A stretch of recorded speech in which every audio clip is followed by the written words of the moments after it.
This Good. meeting is being recorded. Good morning, good afternoon, good evening, folks. Michael Zuber, one rental at a time, back with the one and only Taylor from Life Goal Investments. How you doing, buddy? I'm excited about this conversation. This is one I didn't expect you to bring up, but let's do it. Yeah, this is a first in my lifetime conversation. I've never ever thought about this before. So let me set it up. So it was last week. I read an article about Jim Cramer. Jim Cramer, obviously CNBC fame, Mad Money, blah, blah, blah. Yep. But he talked about he went out and bought some treasuries. I think it was 2-year treasuries. I saw that headline. I'm like, this can't be real. This is fake news. He's a stock guy. But sure enough, he went out for his personal account and bought treasuries. Yep. So I'm like, that's interesting.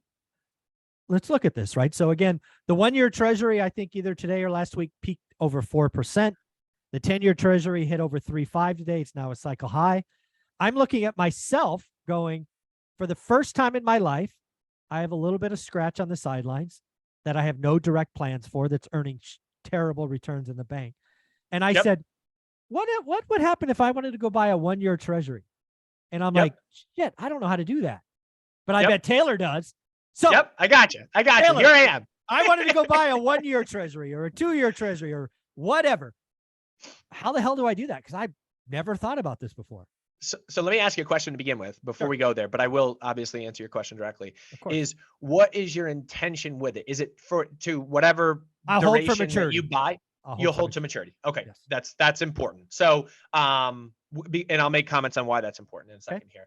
But the easiest place to do it is if you want to go and buy an outright individual treasury bond is Treasury Direct. So if you just Google Treasury Direct, it'll take you in there and you'll buy it directly from the federal government. Okay. And that's how you're going to, I mean, you go on, Schwab, et cetera, you can buy treasury ETFs and things like that, but that's not the same thing of going out and buying exactly a treasury. You're locked in as long as the government doesn't default, which it's not going to do. You're locked in to that 4%, whatever the, number is at whatever that the given coupon time. is. You're locked in. That is what you're getting over a 1-year period of time. And it's funny that you say this because over the last, call it since 2008, when we took rates to zero and they perpetuated there for, the time being between now and then, in the last 15 years almost, it's been a trade they call the TINA trade. So maybe you're familiar with this. There is no alternative. Yes. Right. TINA. And there is no alternative to stocks. Exactly. Because when rates were at zero, and essentially a 10-year treasury was paying you 2% or whatever it was, it's like, there's no real alternative to go out and buy anything other than stocks. But this is why Jim Cramer's now stepping up and going, hey, now there is a real alternative. The risk-free rate now is at 4% or whatever it is. Right. And you also get a nice little tax advantage when it comes to treasury. I was going to ask about that. I thought there was. There is, yeah. So the state and local tax is not applied to a treasury. You do still have the federal tax that you get taxed. So your federal tax. But I'm in California, so that's like 13% I don't pay. Exactly right. It's huge for you. It's huge for me. I'm in New York. Exactly.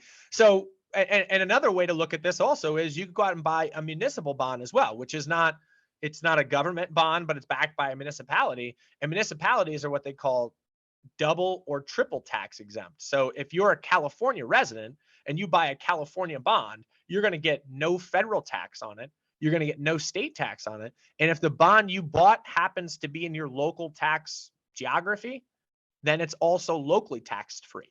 Wow. So that's an incentive for you as an individual that, your constituency of close proximity is driving assets right to your own hometown. Exactly right. Now, again, I've never done this, so these might be really stupid questions, but I'm going to ask them anyway. Do treasuries have like lots, like you got to buy in 10K increments, or can you buy any number? Or yeah, there are. I want to say that they're $2,000 increments. Okay. Don't hold me to that, but that there is there isn't a lot. There's a it might even be $1,000. It might even be $1,000. But I think I'm pretty confident in saying it's less than 10. I want to say it's $1,000 or $2,000. Okay. I was just curious. And I asked you to begin with, as to whether you intended to hold or whether you intended to trade it, right? Okay. And your answer was very crystal clear. I want to hold on to this. Yeah. And the reason I had asked that is because where it could go between now and then is really up in the air. So if you buy a 1-year treasury and the Fed continues to push rates higher, the value of the secondary market for that Yeah. treasury is going to go down. Yeah, absolutely. Because people could sell out of that and get a better yield on a new one. That's essentially opportunity cost at stake there. And the other reason why I asked that is just because, and this is opinion. So now granted, it's an educated opinion with a lot of research behind it, but our take, my firm Life Goal Investments take on what's going to happen with the treasury market is we think it's going to get more and more inverted. And we think that what that means is the Fed is going to continue to raise rates. I think there's very little argument that they have inflation under control. So they're going to have to continue to raise rates. That's the front end of the curve. So that's call it out to 2 years or so.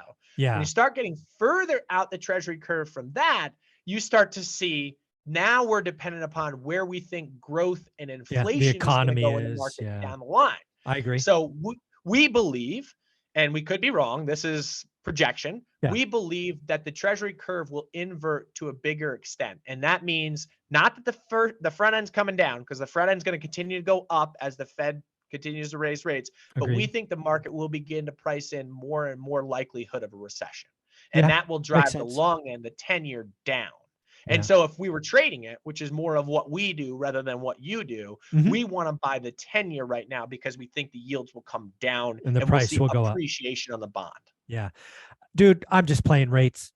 I'm not a trader. Yeah. It's too hard smart. for me. It's really smart though. If you're sitting on zero at the bank. Yeah. If I had, just pick a number, 50 grand. Almost no one in your audience.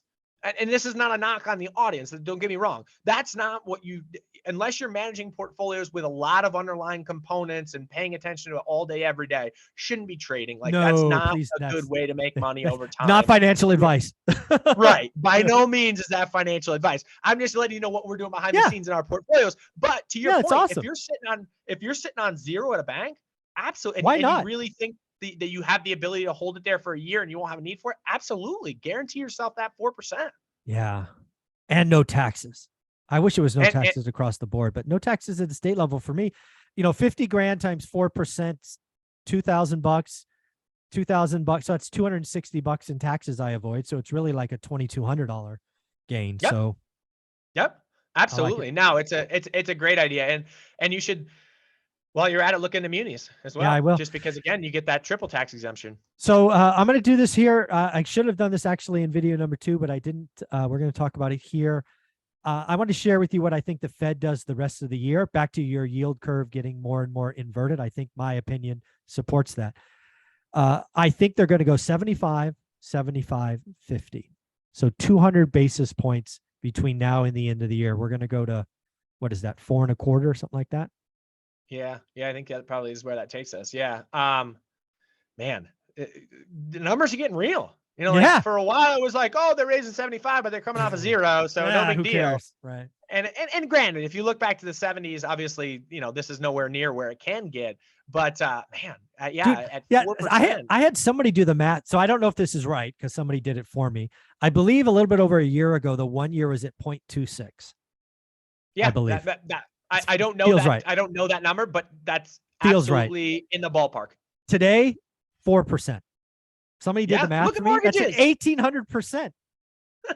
Dude, that's nuts. My God. I never broke it down to a percentage increase. Yikes. Think about that. That's an 1,800% increase in the interest rate. It's crazy. And they wonder why we just hit a 99. Well, they don't wonder. They're forcing this, but we just hit a back to 1999. Mortgage applications are 23 or haven't been lower in 23 years, whatever it is. Pretty crazy. All too well. I don't have to tell you that. Exactly. Again, folks, Taylor with Life Goal Investments doing a lot of stuff, helping people every day, but also educating people. Where should they follow you?